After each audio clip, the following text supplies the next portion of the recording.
As animal rights activists, our goal is to have a peaceful and non-violent world. But the reality is, currently, we are at war. This cannot be denied by even the timidest or most peace-seeking amongst us. The blood of our allies is being spilled upon the ground of the battlefields of this war, soaking it to saturation. But these are not the typical battlefields. No armies are lined up to face each other nobly.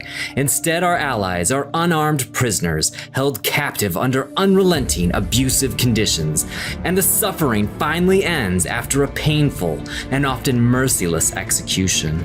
The screams may be muffled by the opaque walls that they are using to hide their suffering from the world, but they do not go unheard. The animals are crying out for us to rise up, and we must answer that call. For too long, we have calmly and patiently negotiated and petitioned while they were the ones enduring the suffering. But patience is no virtue when you ask others to endure the burden of misery and sorrow. This ceases to be patience and becomes complacence. And it does us no good to acknowledge that many of us were once upon the side of the villains in this war.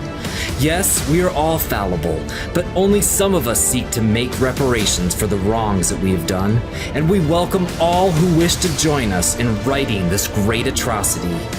But making excuses for those that fail to embrace what is so clearly laid before their eyes and offering them toleration while they fund the death camps of an industry built on misery is intolerable.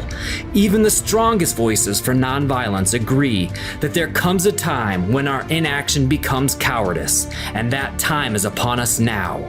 How many more billions must die before they are worth a greater sacrifice? Was it you in their place? Would you understand our hesitance to act with more resolve? I cannot tell you what actions we must take, but it is clear that we must go far beyond anything currently being done. We must not seek to please with our actions this present generation blinded by their prejudices. We answer only to the cause of eternal justice, which is so clear to all those willing but to open their eyes, unfiltered by the lens of our current lies and mythologies. Animals were not put here to be used and abused by our species. We must cease to be the oppressors. We must embrace justice for all. We must rise up before billions more fall to the blade of injustice.